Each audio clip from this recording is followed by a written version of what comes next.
Actually, let me start. Let me start, please. It's Okay. just a snippet. Okay. Make it funny. Okay, sorry. And this is Gaytriarchs.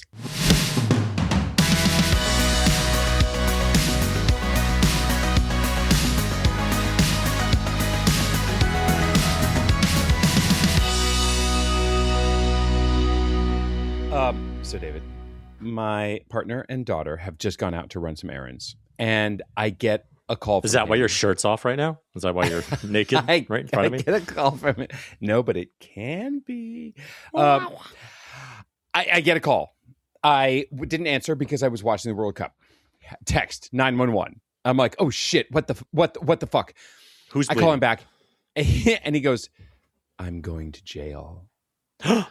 I have been screamed at our daughter so much in just a 10-minute run to the post office. I'm going to jail and you are going to have to visit me there. But at least I'll be able to watch all of the movie musicals I want for the rest of my life. And the only reason I lead with that is because my partner is so not over dramatic about parenting, but for him to call and simply calmly say, I'm going to jail now. We're having a day right now. Just today as we're recording, it is a day. Anyway, I might have to cut this recording off because I might have to go to jail. So just FYI, if I disappear, you'll know why.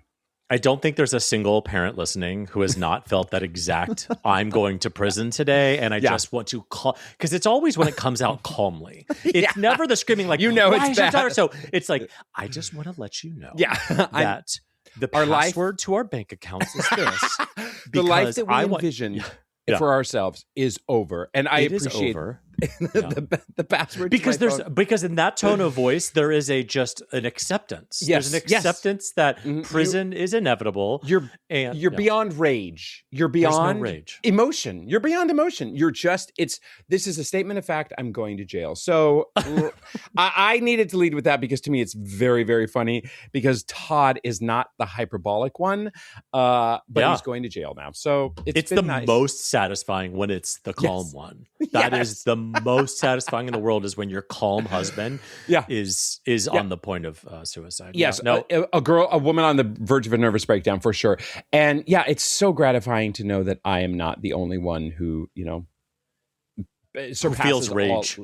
Feels rage to murder their children. Now, David, I've felt a lot of rage because we haven't talked in like 2 weeks. So we haven't talked. Well, listener has been desperate to hear. Do you think the dulcet? No, the listener was like, "Thank God these fucking assholes are no longer in my feed." No, we have had, by the way, not a 2-week break, but 2 weeks off of the show, and we are back, and we missed you.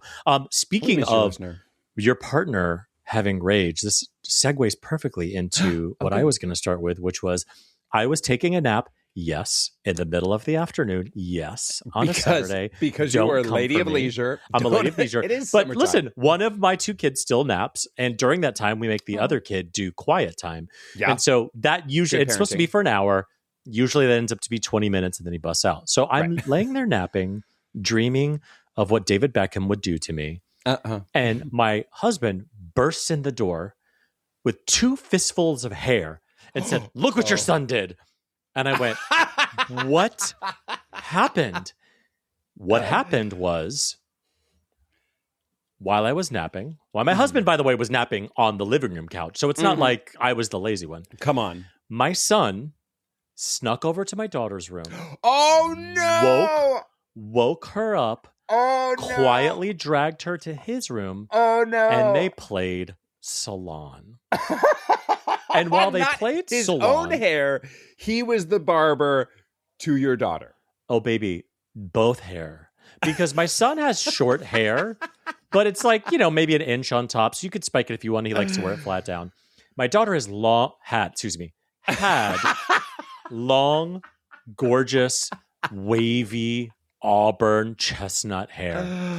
And now she looks like Angelica's doll from Rugrats. She looks like Rosie O'Donnell circa 1997. Oh, not a good look for Rosie. After the show ended and she decided to go full butch, right? It was just, no, it's this like, I'm still feminine, right? Butch haircut. Do you know what I mean? Because what we did was, so we basically, my husband walked in on this, freaked out, grabbed the hair from the ground, burst into my room, right? And I'm like, what are we going to do? But what he did was, not only did he cut it like the length shorter, but there are certain sections where he just went right to the fucking scalp. To the skull. Uh-huh. So I immediately take her to like a Supercuts, which is nearby, to be like, what can we do here? Yeah. And literally they had like a meeting where like all of the Supercuts people came and were like, well, what if you did this? And the TLDR is there's nothing to do except let it grow out. We'll like trim it a little bit. Yeah. But there were literally fistfuls of hair in my husband's hands, and he was furious. And of course, since then, every parent in the world has said, "Oh, my daughter did this. I did this when I was a kid." I'm chomping at the bit to give you my side of that, and yes, you always are. And listen, now a week out from that, I understand how kind of natural and whatever. Yep. But in the the time, rage. Yeah, and you felt the rage too. Please tell me. Yeah, you're making it seem like you woke up and were like, what are you gonna do? You know how you do this with your husband, where like your husband will feel anything very strongly, and you naturally have to counter it a little bit, so you both don't go to jail. That's what I was doing, because he was in a rage. When I tell you, he had fistfuls of hair, they were shaking in the air like some fucking cannibal. So I was like countering it, but then later I was like, oh my god, I felt the rage. But again, looking back. Sure, kids play salon, whatever. Yeah, but was I rageful. I'm so of the many times that I am ashamed and embarrassed by my own behavior as a father, which is an daily occurrence. I have one from today already, and it is 4:30. But when my daughter decided to give herself bangs. She had the most luscious hair. It was really like the first time she had really grown it out, and it was windswept and California surfer girl. It was so fantastic. And she said to me, "I want bangs." I'm like, "Well, you're kind of growing out from what was sort of bangs before, and just shorter hair. So let's just let it go. Just trust me on this one." And then one day, I remember I had a knife in my hand. Because I was prepping something for dinner. She comes up and stands next to me and asks something. And she was a little like, Dad. And I'm, mindless. I'm not looking at her, and I'm just, I'm doing 6 things at once. And then when I look over, I did a full on, what have you done? And why did I do that? I took a picture of her. Looking sad. Yeah. So I could say, this is what you look like now. And then we immediately went to a salon and basically had her hair chopped off, which was, oh God, I really am ashamed of my behavior, because you know what? Whatever. She had bangs. It wasn't that big a deal. It really was not that big. She had really short bangs that actually, when you think about it, she looked like, a funky art college professor, an adjunct professor who's 27 years old at, the University of something alternative. But at the time, you're like, I will murder you, whore. Yeah. Like you. And I had to put down the knife and walk away, and then took a shameful picture, which will show up on, graduation pictures later on. Oh, that is showing him the picture listener. Listener just shared the picture. It doesn't look that bad. Well, this is my favorite part. Like in the middle of her head is like a 1-inch, like a little spike.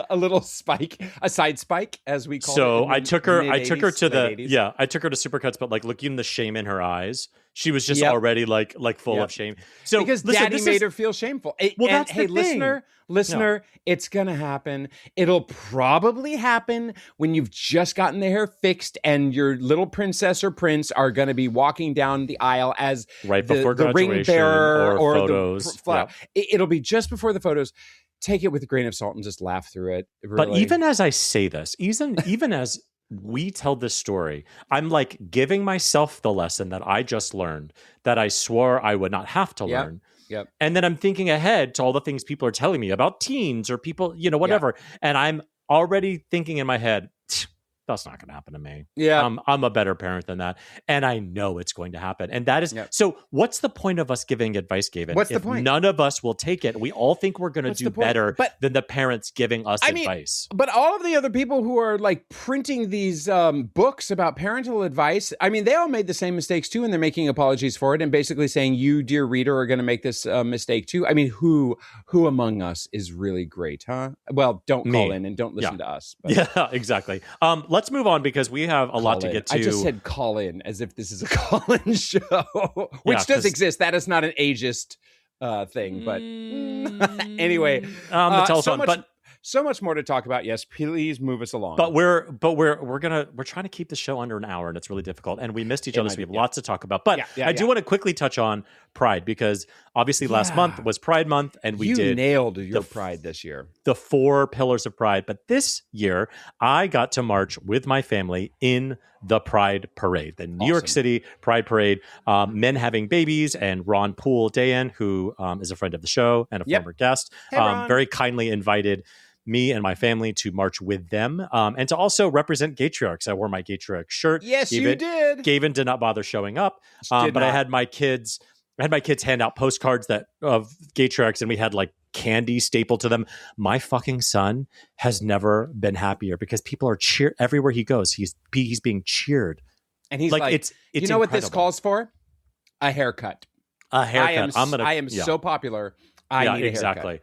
But it was it was a really wonderful experience. It was not long. It was a shorter kind of march this year, and we were later in the day. Really? So a lot of the crazy stuff had already happened. I will say there was one a very uncomfortable moment where, it's like a traffic snake. So every once in a while we would just stop and hold while the people in front of us were going. And there was like a gay Jewish coalition group in front of us. And we stopped right in front of these Free Palestine people, they just fucking launched in on these people, and then they were defending themselves, and it was like this, like climbing over the barriers to scream and reach at each other. Like it was really fucked up. And of course, my kids are there, and it's hard for me to give context to what they're mad at. Right. Do you know what I mean? But let me simplify this for you. So 5,000 years ago. Anyway. So yeah, but other than that kind of unkind moment. Oh wait, the best part. I forgot to tell you. I met Listener. Listener was there. I'm astounded. I can't believe it either. We were in the prep the fact that you guys happened to see each other at the Pride Parade in New York City. The fact that he lives in New York City, it's crazy. Unprepared and everything. It was he was marching actually in that group in front of us, and I'm sitting there getting ready or whatever, and this guy walks up to me and he was like, "Hey, David," and I was like, "Hi," and he was like, "It's like," he said something like, "Oh, it's like seeing a celebrity," and I was like, "Haha." And he's like, no. I've listened to your show since the beginning. I love it. But I was like, oh, that's so sweet. But his name is Shalom. He messages us all the time. Yes, lovely man. Anyway, so yes, our favorite listener, our only listener, reached out to us, found me in the flesh. I have a picture with him. I will post it as this episode airs. Love it. It was lovely to meet him. But it was a really great kind of experience. And it was also fun to do it with my kids. You know what I mean? No doubt. With not only with men having babies, who was part of the reason why we, kind of helped us, guide us to have kids, but also just like, hey kids, like this parade is partially why you exist, and we are continuing to do it. So it was a lovely day. I have no funny bathroom stories. Nobody pooped their pants. There was none of that happening. But actually, you're probably pretty lucky about that. I mean, your kids are not exactly pooping pants in public, but at the same time, they are at the age of I have to go now, and this is going to have to happen right now. And I'm that age, kind of. Yeah, exactly. I have to go now. Okay, well, let me try to find a bathroom. No. Now. No. Where is the Starbucks? Oh God, I can't wait for 3 blocks in New York City in the Pride Parade. So, I have so much more to share also, but I'm going to keep it to one anecdote, and I'm going to stretch this out and just piss you off with my trips of European travels. But for the last couple of weeks, I was in Spain, and my son played in a soccer tournament, and I swear that basically the coach was like, well, what 2 parents are going to be idiots enough to think that they should actually pay for their child to go play, to go have their asses handed to them by European soccer players who, let's face it, tend to be better than American Of course. soccer players. Yeah. But the one anecdote I want to share right there is that after the tournament, my partner and daughter were over there as well. And we went for a road trip through northern, very rural Spain. And we stopped in little tiny medieval towns and walked around. And I mean, it was literally one medieval town after another, which was actually super cool. It was 1,000 degrees. But the whole part of it is that I planned out a very, very successful trip, if I may say so myself, using Simon, my AI friend of Claude. And Simon delivered, but Simon didn't know distances between towns. That was one real downfall of his. So 2 times I got a little stuck when I said, it's just a 45-minute drive, and it ended up being an hour and a half. And it wasn't anything catastrophic. But when I started to say to the kids, I planned this trip with the help of Simon. First of all, I had never thought that suddenly it would become a joke that Simon says, go do this, and Simon says, go do that. So my kids are mocking me now relentlessly because I do whatever Simon says, which is go ahead, insert joke here. But I loved it when my kids, Ellison, hold on, I wrote this down. When I was reading off Simon's suggestions, and sometimes I would bring up Simon's voice and say, Simon, where are we going next? And give us a little bit of the history behind it all, which might have been all bullshit, but whatever, the kids basically listened. But my daughter definitely said, Dad, that is so genuinely so weird. You're going to be one of those weird people who asks for advice from their AI best friend and then kills themselves. And I'm like, okay, let's fire down there a little bit. But I can say humanity may be saved because my children, and undoubtedly yours, think AI is fucked up and weird. And now I'm okay boomer because I use AI occasionally. So that's a good thing. But that's wild how fast that went. Like how fast it went from AI is the newest technology. It's transforming the world, and it's already for old people. Yeah. Yeah. And I'm glad that they didn't like it. But listen, Simon said to do X, Y, Z, and Simon was right about X, Y, and Z. We had a great trip. So there you go. Wow. You know what, Gavin, I just have to take a moment here. You said you were going to tell an abbreviated story, and you delivered. And I'm unsure of what to do with that. Because usually you're like, let me tell you a quick story. And 17 minutes later of preamble, we have not yet gotten to the point. That was fantastic and succinct. Maybe. I have 17 more stories to share in 1-minute increments for the next 17 weeks. All right. So I do have a dad hack of the week for us. Finally, it's been a while, but don't worry, listener. We look at our outline and we're like, do you have anything? Nope, I don't have anything. I was a shitty parent again, and I have no hack against that. But I found a guy on Instagram called @AaronCover3. He's a neuroscientist, and he explains neuroscience-y things. And I haven't gone real deep on his thread, on his feed. This was just a parenting thing that popped out for me. And he suggests gaslighting your kids to get the results that you want. I'm already on board. And what he means by that is your kid not helpful or selfish or won't go to bed or XYZ? What he says is to suggest to them, find a time that's calm, not in the moment of the drama or whatever, and say to them, you know what I like so much about you, David, is that you are such a great sleeper, and you go to bed without even having any drama of any kind, and you just use reverse psychology for them, and you repetitively and repeatedly compliment them on the behavior that you're trying to extract from them. So gaslight them for the positive results that you want to implement in their behavior.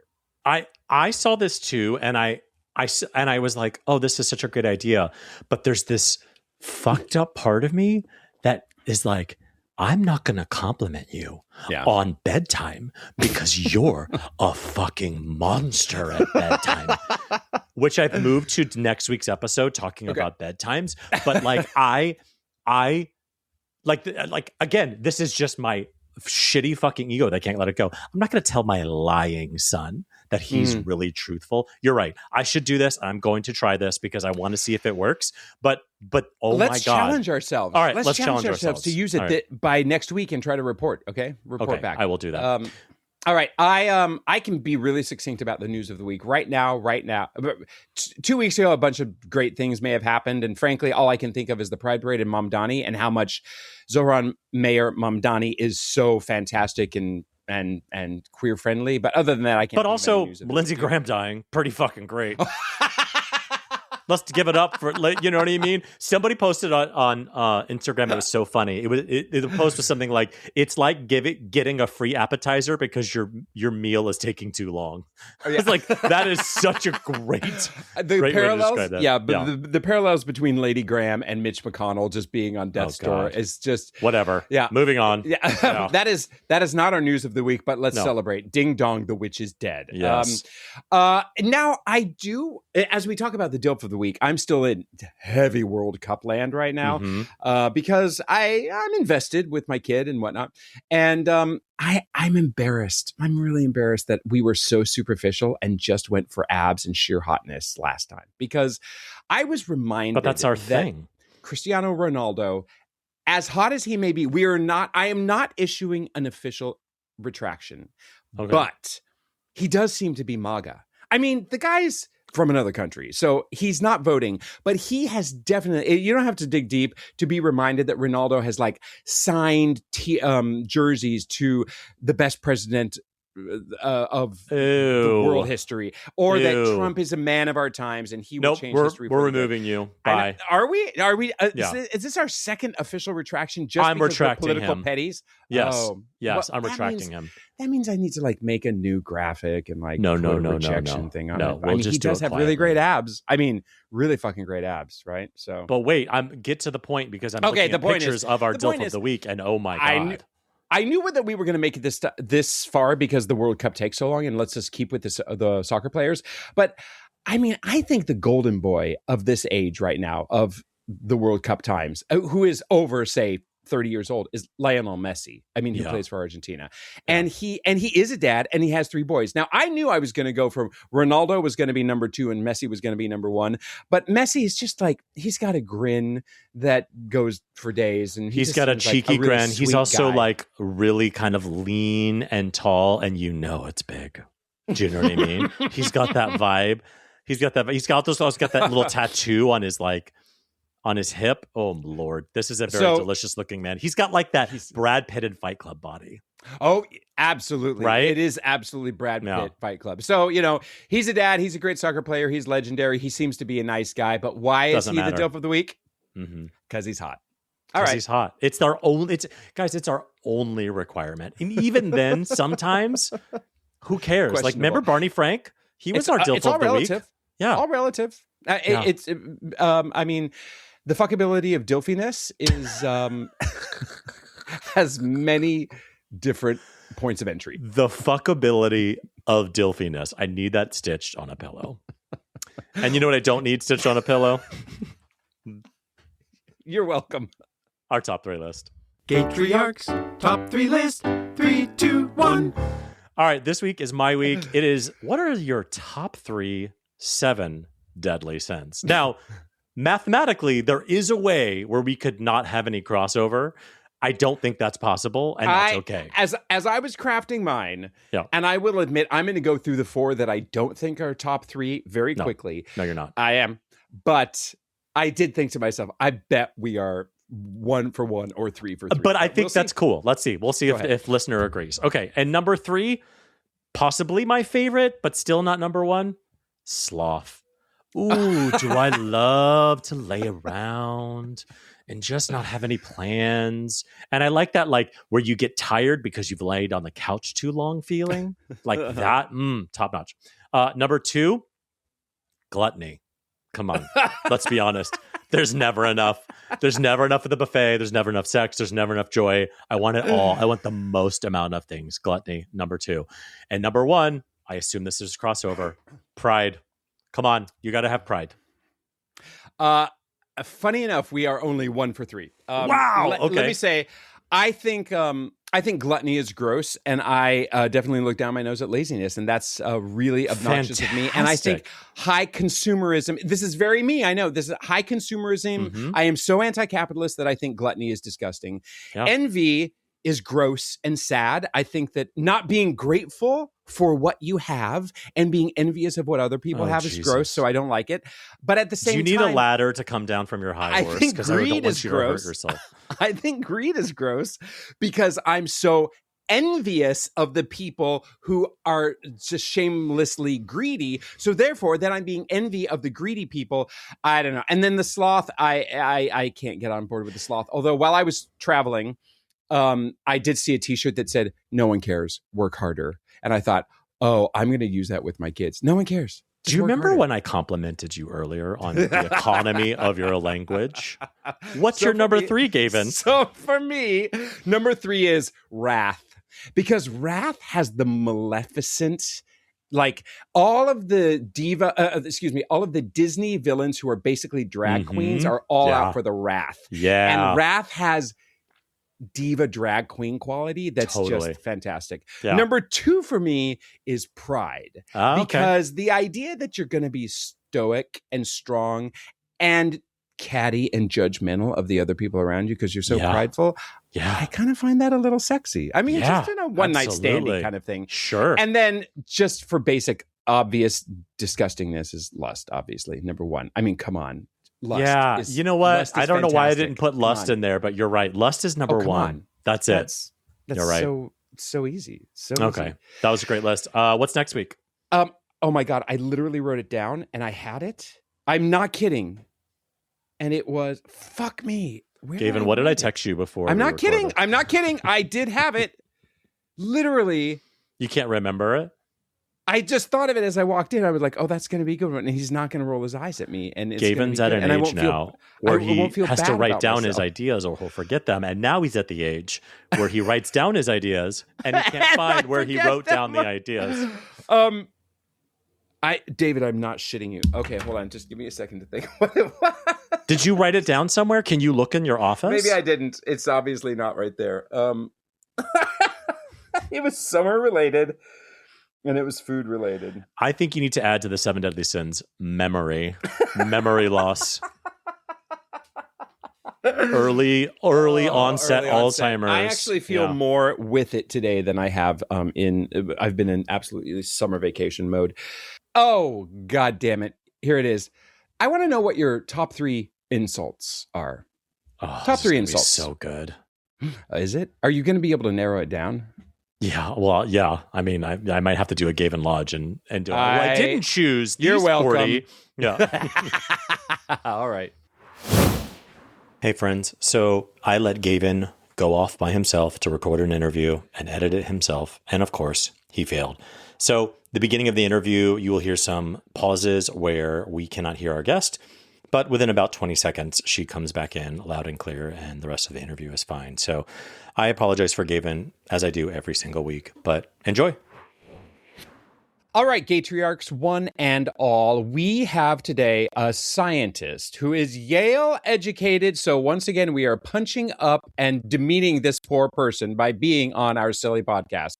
But she's a scientist in chemistry, which is the one subject in high school that kept me from being valedictorian. And I am forever bitter about chemistry. But nevertheless, she's also a blogger, an autism advocate, and most of all, a mother. She's been an advocate for the functional medicine and alternative methods and very conventional methods of autism, helping families figure out how we do this and how we provide the safest and most cultivated space for kids with autism. So anyway, here coming to dispel myths and rumors and talk about the autism sphere here on Gaytriarchs is Theresa Lyons, PhD. Welcome, Theresa. Thanks for being here. So tell us, how did your kiddo drive you bonkers already today? Well, I mean, parents, we are absolutely the worst. Yeah, you have a teenager, right? So yeah, I can relate. Yes. When I was 16, I remember my mom breathing and just being like, oh my gosh, can she just breathe a different way? Like, why does she have to breathe this way? For me, it was the way my mom sipped her tea. This is so cruel. I got annoyed by the way that she would put the mug to her mouth. And it was fixating on just inhumane criticisms of our parents because teenagers are the worst. Well, tell us about your parenting journey and what led you to found autism.net.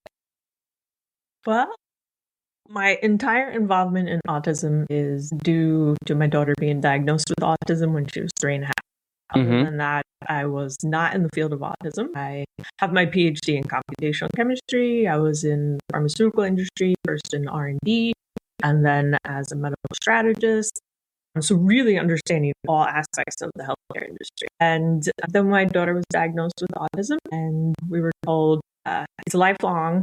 It typically only gets worse. It doesn't get better. There's not really any like medicine you can do to make things better. There's only if she gets really irritable, we'll just put her on some medication to pretty much mellow things out. And it takes a lot of effort to teach anyone with autism. So it takes, 40 hours of ABA, and it's very intensive, and these long wait lists and things like that. And all of that is incorrect. So it was just, it took a lot of time and a lot of focus on my part to really go into scientific literature and read it and understand the field of autism. What is autism, right? And my daughter was just diagnosed, and she was diagnosed by people looking at her. So I'm like, how is that a diagnosis? What do I focus on in like a chemistry level, right? I'm a chemist. Yeah, So I was going to say the chemistry part of you must have been super intrigued by all of this. And I mean, yeah, what is a chemist's approach to autism? Tell us. Well, it wants to understand, okay, what is it? So she's having problems with speaking, and she's having problems with social interactions and things like that. But give me a sense on the molecular level what is going on. And that took a really long time to find. And more and more information is only starting to come out now as to the different biological systems in our bodies that are involved in health, and when they're compromised or not working optimally, how that can impact behavior, which then can trigger a diagnosis. Increasingly, I feel like there is a lot of science and pointing to the interconnection between the different senses, and or how biology is having a relationship between the stomach and the brain, or your emotions, and your intelligence, and just your overall sense of like, I just feel better on certain days, and therefore I'm going to operate better on certain days. But are you saying that the autism world is just new to that field and integration? I'd say in the past 10 years, there's been more of an understanding of what is optimal health. And their parents are asking that more. And then some parents make, a diet change, and then they see improvements in sleep, and then they see improvements in behaviors and less meltdowns. And so it's really pivotal, which is important. So you do one thing, and it can have so much of an impact in other areas of life. And I know that sounds so basic, but for some reason, when autism gets involved, like all logic just leaves, right? So, saying that a diagnosis is static and it's going to be like that forever, that's not accurate, nor is that necessarily true for other diagnoses as well. So there's a lot of things about autism that haven't made sense, and more parents question it. And you start to get different answers now because of social media, and you can have that dialogue and that conversation, and you have doctors who are out having different channels and educating, and there's scientific publications that used to be just in conferences that are now on the web, so people can really have access to a lot of scientific information that before they didn't have. Okay, so now obviously you know that Gaytriarchs, we welcome all audiences, but we are also an audience that knows that, hey, the gays know how to parent. And so I am so curious if you have any difference in your experience working with gay parents versus straight parents. Come on, there's a superpower here, isn't there? Yes, I do work with gay parents. Uh-huh. Say that gay parents can find the humor in things. Maybe a little bit easier. Yeah. Maybe a little bit more often. I mean, or maybe that also is a perspective and a driver at many times. When you have to pivot so much in your life to just get by, it creates a sense of humor without a doubt. And I would say that goes for the autism community too. I mean, I would say so too. don't you just sometimes have to stop being so nice and politically correct, and you just need to make jokes to each other to just get by? Well, so autism is such a vast thing. And it's I feel like I've heard so frequently that we're all kind of like sexuality. We're all kind of on a spectrum, and we might be able to relate to certain forms of autism or realize that more people have autistic tendencies than not. What do you say to that perspective? It's a double-edged sword. So autism is a medical diagnosis. Mm-hmm. And once we start saying that everyone is autistic in some way, Mm-hmm. then what are you saying about a medical diagnosis? Mm. Right? So there needs to be an understanding that autism is a medical diagnosis, for sure. So we certainly don't want to just start labeling people based upon characteristics. But again, I can understand why that happens often, because the diagnosis is based on observation. Mm-hmm. Right. So there's not a blood test, a urine test, MRI. There's nothing along those lines which gives the diagnosis of autism. Mm-hmm. So you want to be careful about taking a medical diagnosis and turning it into an identity or a set of characteristics. Mm-hmm. Right? There is this ebb and flow. When you have a diagnosis, yes, that diagnosis becomes part of your identity, but not Mm-hmm. always. It depends on that person's perspective. Mm-hmm. And I would just be careful to say something like, Mm-hmm. everybody's autistic in some ways, right? Because when you think about the criteria for an autism diagnosis, it has to do with interpersonal relationships, right? And so some people are better at that than others, and we have introvert and extrovert and things along those lines. Mm-hmm. But autism is a medical diagnosis. So autism.net, tell us how your organization is structured and how do people gain help from your perspective? So I started a YouTube channel over 10 years ago, and the whole premise was to make science more accessible. Okay, so I had the ability to go into PubMed, and I still had academic credentials, so I could get those articles that sometimes cost $70 an article. And then I had the ability to read it, understand it, make sense as to, okay, does this apply to my daughter? Does it not? If so, then let me go further into this. So I would just take an article and teach it. And so that parents had that ability, regardless of their background or anything along those lines. I felt that the science is really what can make such a difference for outcome. And we all want our kids to have the best shot at life, right? So different things relating to an autism diagnosis, we can see hold our kids back from doing what they want to do or being what they want to be. And if you can understand the science, then you can have a better understanding of your child, which they will feel, right? Mm-hmm. And then the two of you can start to work together more as a team to say, all right, what is it that is challenging you? Let's work on this together. I understand this as science. This is, the type of doctor we want to work with. These are the things we're doing. So when the parent and the child understand the why, then they can have a different outcome. And so that is what we do at Navigating Autism. That's how it started. Mm-hmm. And I've worked with parents in 22 different countries now. Originally, I was working just one-on-one with parents, and the wait list got too long that we built a Navigating Autism platform, and we break down the science into steps and categories so parents can choose, okay, what is most important for our family life? And let's focus there. I did not want to start with diet, right? So I was like, oh, please.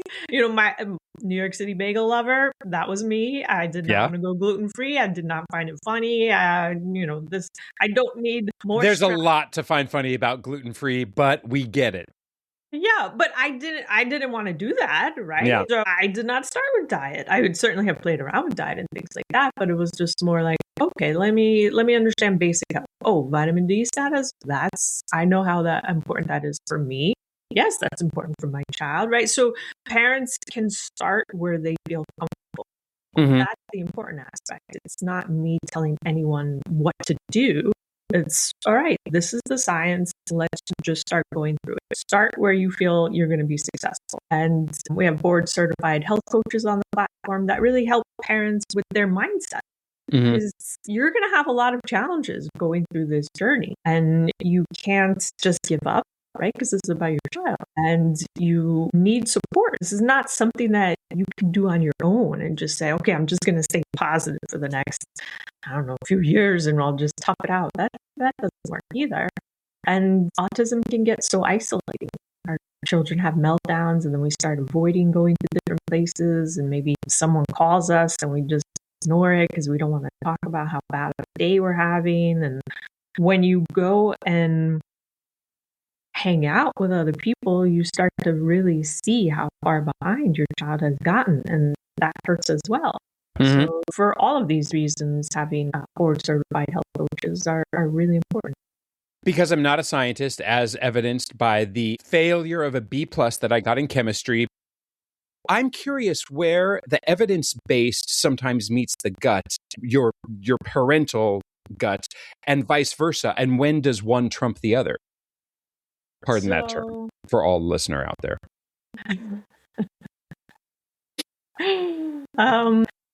The research I came across back then was 10% of kids with an autism diagnosis lost the diagnosis. That through the years, just through growing up, you mean? Through different interventions. Oh, okay. And so the research has not yet quantified what these parents exactly do. So when my daughter was diagnosed, that was the research that was 10%. And just 2 years ago, there was research done again at Boston Children's Hospital, so highly reputable children's hospital in the U.S. And their percentage is 37% of kids who are diagnosed with autism don't retain that diagnosis lifelong. And for parents who have that, I know my child is in there. A lot of times that's the phrase that is used. Or you have these like good days and your bad days. And you sit there and you wonder, when my child is having these good days, I like really see who they are. I see their character. I see their soul. And then the next day it's gone. I know they're still in there. So that is the kind of intuition that drives a parent to start to see data. And that's the important part, where you use intuition to drive research and maybe assembling a different team, maybe going to a different doctor, maybe starting to look at, that's why I started getting involved in functional medicine, because functional medicine is practice that asks why. So, take constipation, for example. If you go to a conventional We doctor, are all about poop on this podcast. Good. Don't you worry. So feel free to talk about constipation. Okay, constipation, the lack of poop. So if your child's constipated and you go to, let's say, your regular pediatrician, and you say, okay, my child has autism and they're constipated, the pediatrician might say, all right, how about take a laxative? There's a variety of different laxatives you can choose from. That solves the problem for that day. But more than likely, that child's going to get constipated again if nothing else changes.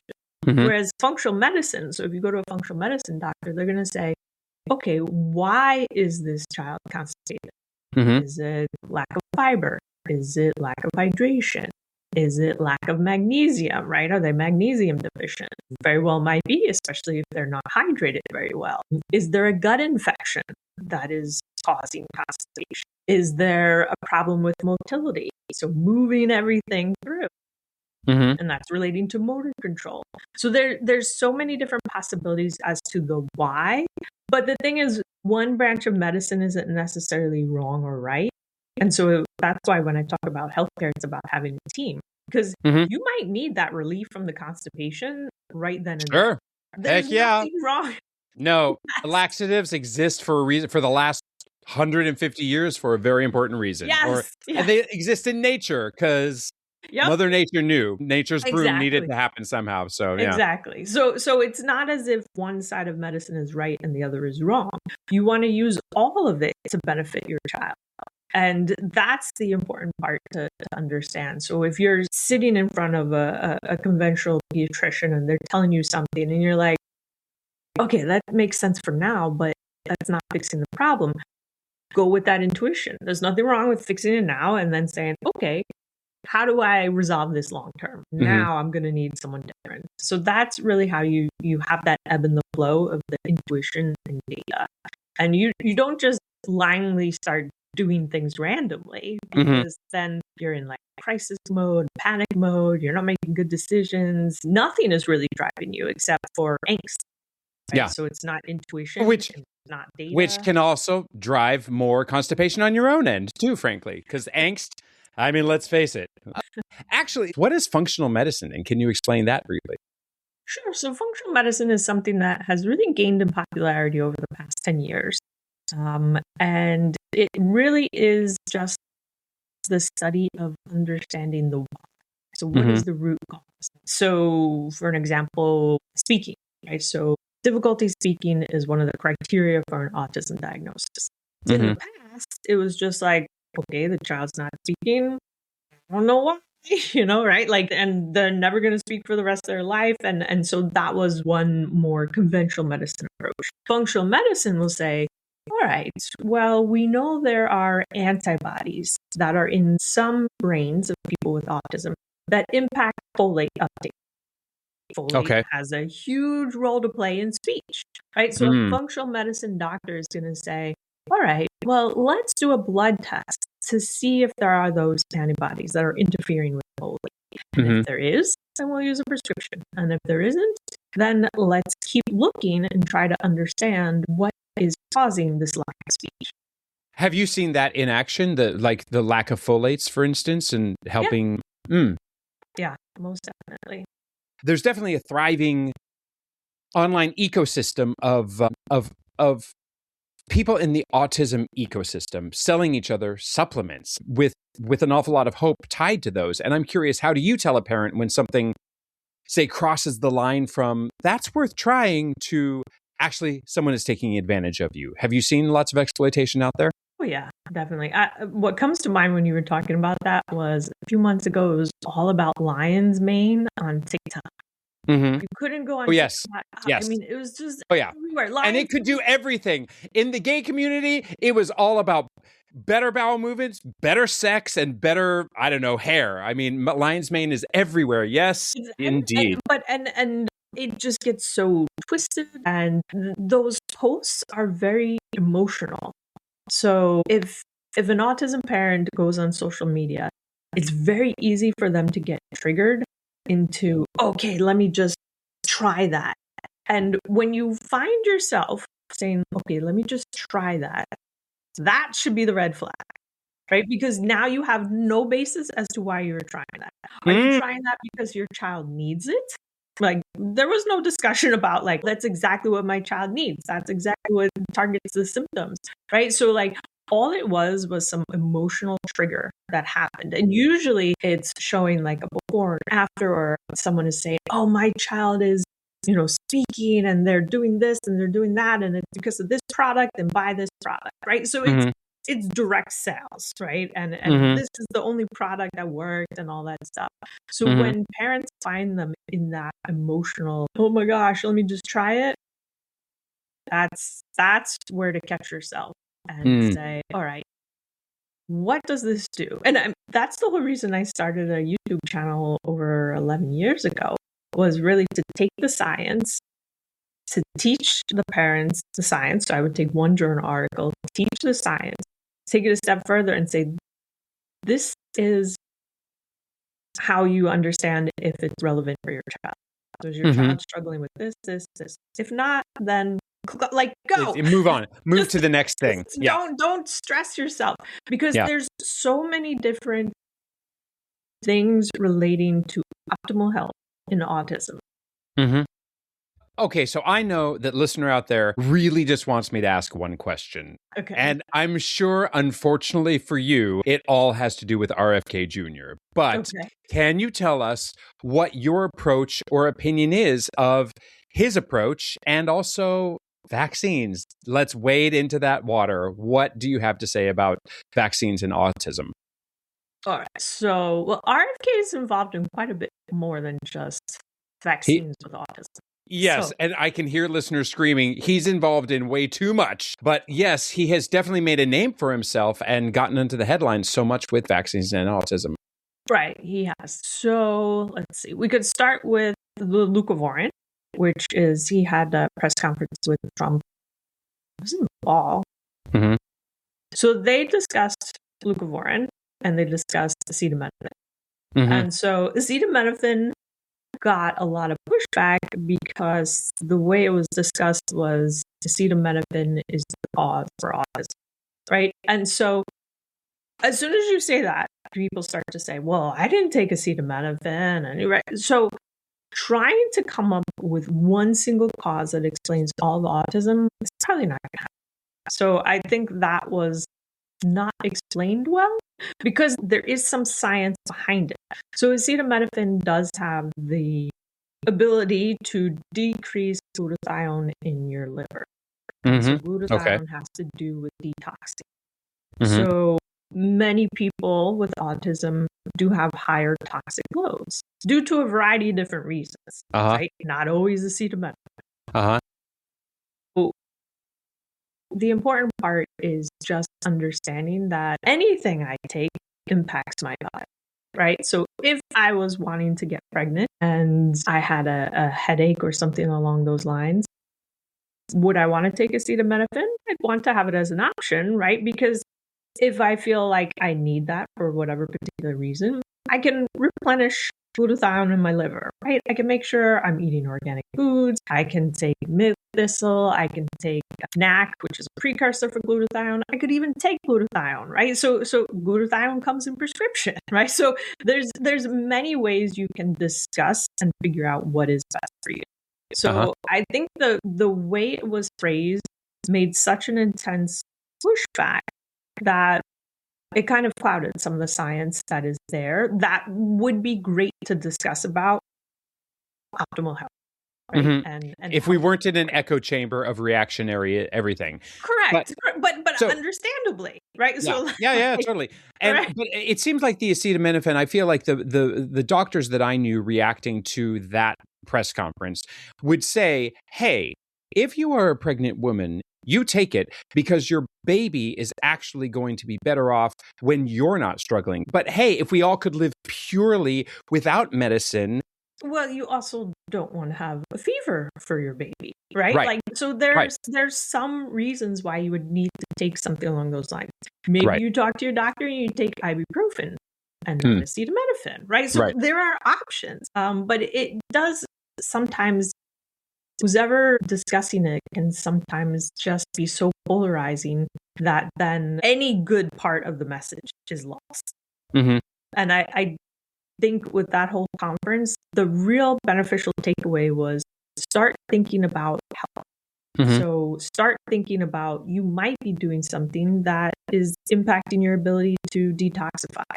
That would be great to have had that be the conversation of detoxing and peace, but it just got so targeted in the sense that one thing causes autism. And people have been trying to determine one thing that can explain all of autism, right? They're looking for one particular gene, right? Yeah. That's not going to happen. Come not on, anytime soon. Because of my B+ in chemistry, what was the leucovorin part? I completely lost that element.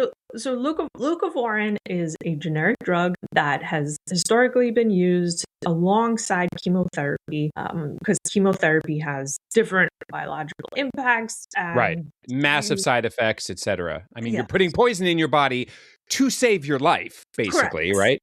Correct. And then leucovorin is folate. You're doing that to really rescue and bring back to life a lot of the things that were being targeted, let's say. So the research shows, and at the time of that press conference, there were 5 clinical trials that showed kids with autism benefited, usually in the area of speech, when they were what's called FRAT positive, which is the folate antibodies in the brain. So Not Delta Sigma Nu is not what we're talking about, obviously. No. And so it showed that if kids took leucovorin and they had these antibodies, you're basically just giving a different formulation of folate so that the brain could use folate that it couldn't get the normal transporter way. That was one of the antibodies. So this was something that was known in the functional medicine world for years. So this wasn't something that was new to many doctors who have really been working at understanding the why of autism.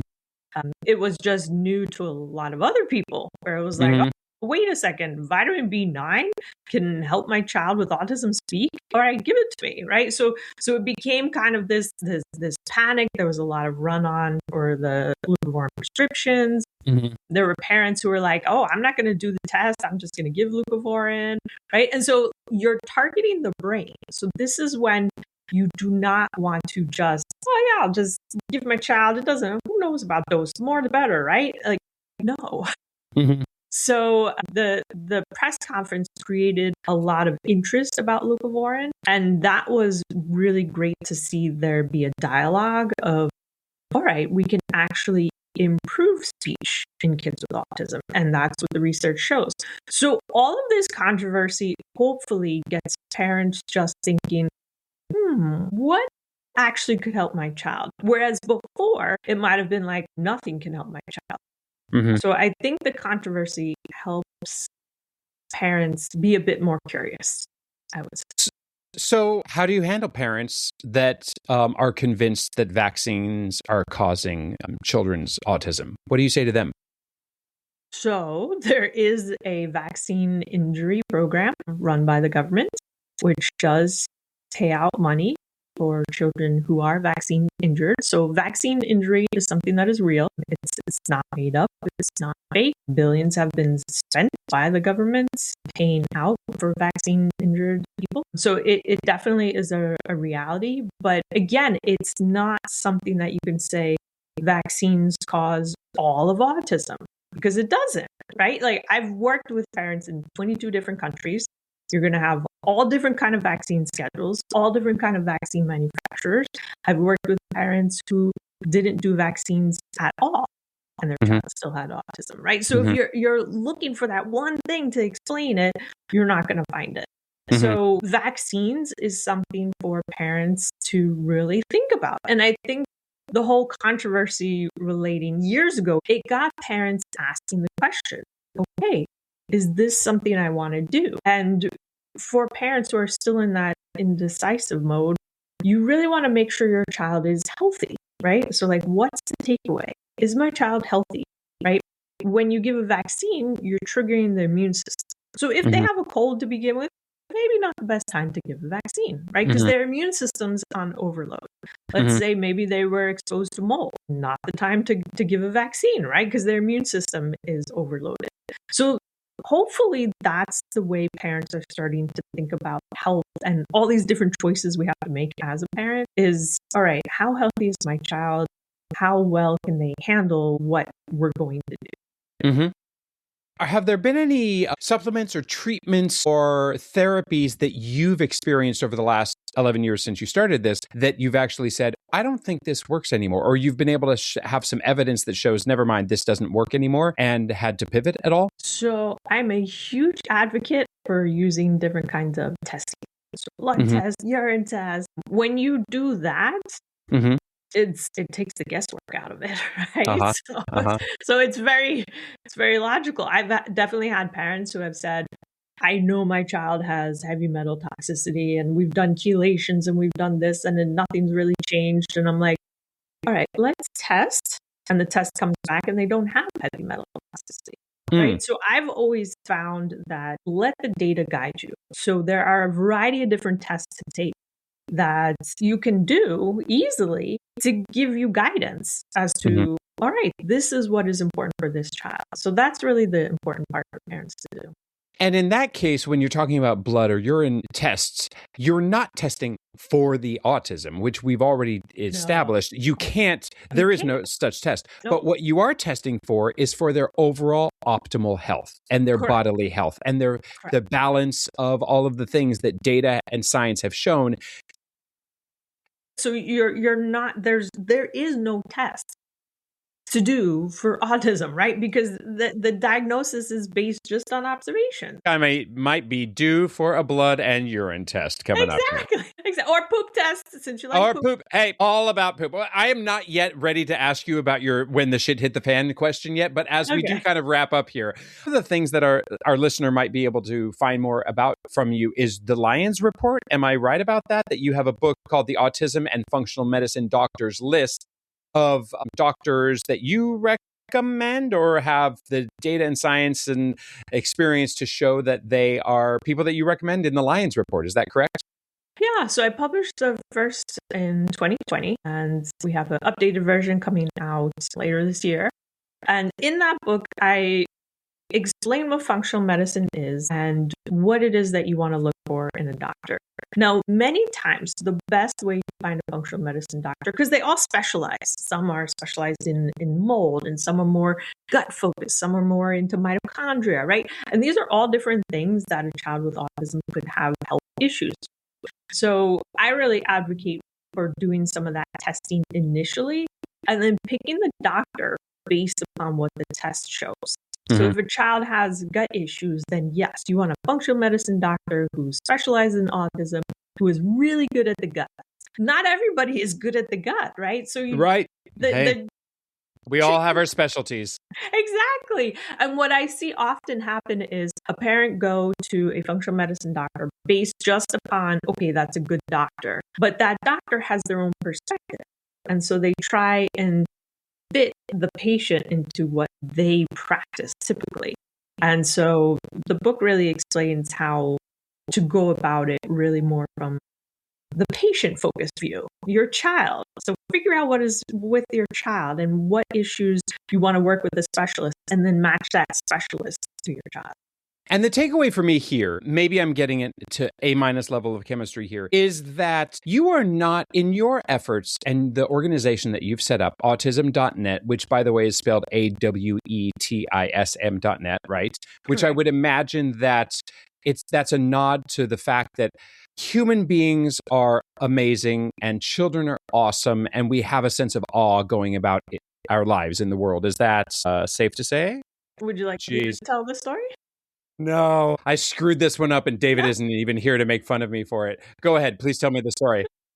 Well, so I hated the word autism. My daughter was diagnosed with it, and I just would think of that word and every negative emotion would just come up in me. I hated it.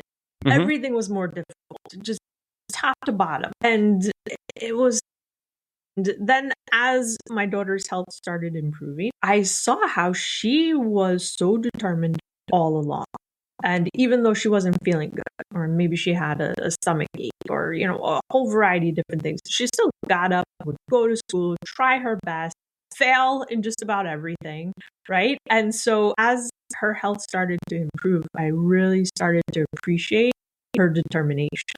And that's when, for me, the word autism, which I hated, became autism, AWE. I'm in awe of your determination to want to be a part of life and to have a future and to create a future. So that's how it turned into autism. And that's really the way I see autism as well, right? So it's not about a character flaw or anything along those lines. There's certain barriers, and they're typically health related, that are there that are preventing our kids from really experiencing life. And that's my takeaway, is that you aren't trying to cure autism. What you're trying to do is remove barriers so that they can live their most flourishing lives, because we know that it's within all of us to do so. So Correct. All right. So tell us, how is it along your parenting journey that you earned all of those stripes in your parenting merit badge? There's definitely a lot. Mm-hmm. I would say one of the major ones was when I went to go pick up my daughter at school, and I was making a comment on just this stupid stuff, and it was not like focusing on her. I was kind of grouchy, in a bad mood, and I just saw the reflection of disappointment and kind of like, Mom, why can't you just, And that was one of the biggest moments for me when I realized, Theresa, you're a parent. Like, how you show up really impacts your daughter. Whether you're in a good mood or a bad mood, like, she's looking to you. And this is when she had autism and everyone is saying, oh, she's intellectually disabled and she can't speak, so she can't understand. No. I saw that reflection in her eyes of disappointment, of just like, and so I really started to understand my reflection in her eyes, and I understood then self-care, right? All that sound, oh yeah, whatever. Heck yeah.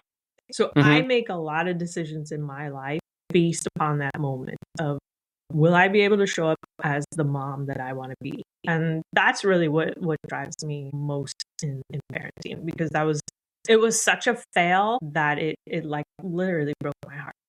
Yeah. Well, we do a lot of failing constantly as parents, don't we? And we are here to hear about all the failures, and you've given us a lot to think about. Thank you so much, Theresa, for demeaning yourself by being on our stupid little podcast. It is a pleasure to talk to you, and thank you for opening hearts and minds and letting us know that there are other ways out there that we might not know about. Thanks so much, Theresa. Thank you. David, my something great this week is other parents' failures that make me feel better about myself. Oh, the best. During our trip, I befriended a dad who is an English teacher. And we talked a lot about books, and I was curious to know what his favorite books were, blah, blah, blah, blah, blah. And I asked him, and he reads voraciously, yada, yada. I say, so have you been good about getting your kids to read? And he said, I'm a miserable failure, and they hate reading. And I just want to say that my something great is just knowing that everybody else is doing as piss poor a job as I am. That's kind of like pride of the 7 deadly sins.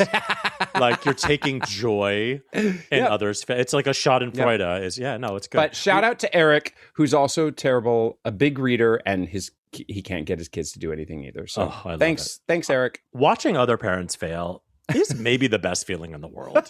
Like even my close friends who I love and respect and think are great parents, I secretly like to watch them fail because it makes me feel better about myself. Okay, so my something great this week is, listen, the algorithm doesn't lie is all I'm going to say. The algorithm finds who you are and shows you who you are. I'm reading what you've written here, and I cannot wait to hear what it is. So my algorithm has decided to serve me something that I am obsessed with, and it is white people speaking fluent Asian languages in Asian countries and like a secret video camera on the person's face. So like there's this one specific guy who I love, and he is like kind of blonde hair, maybe mid-20s, like white guy. And he'll like, it's almost like a hidden camera, like it's on his chest. And he'll like go to like a restaurant and we're not talking about like in Beijing, Hong Kong or Beijing. Right. We're talking about like rural areas, and we'll just start fluently ordering in their native dialect, and the fucking faces melt off. It is so wonderful to watch, and I don't know why I get such satisfaction about it. That's hilarious. But it is so fun to watch. And kind of tangentially related, we have some kind of new friends that we met maybe 8 months ago who we're obsessed with and our new best friends. And we were talking the other day, and the wife was like, oh yeah, I speak fluent Mandarin. This is a red-haired white woman. And I was like, no, you fucking don't. And then she launches into some bullshit that I don't understand, obviously, because I don't speak Mandarin. And I got to admit, I'm super impressed. It's amazing. It's wonderful. And then there's part of me that's like, that sounds a little racist, right? Because like the accent, like it doesn't sound comfortable. But anyway, so what I wrote in the outline for listener is white Chinese TikTok, and that is what's got me recently, and that is my something great. And that is our show. If you have any comments, suggestions, or general compliments, you can email us at GaytriarchsPodcast@gmail.com. Thinking of... What do you think? I don't know that I can riff on this one. Anyway, or you can DM us on Instagram. We are at GaytriarchsPodcast. On the internet, David is at David FM Vaughn everywhere, and Gavin is at Gavin Lodge succinctly. Please leave us a glowing 5-star review wherever you get your podcasts. Thanks, and we'll get vaccines with you next time on another episode of Gaytriarchs. We're not anti-vaxxers.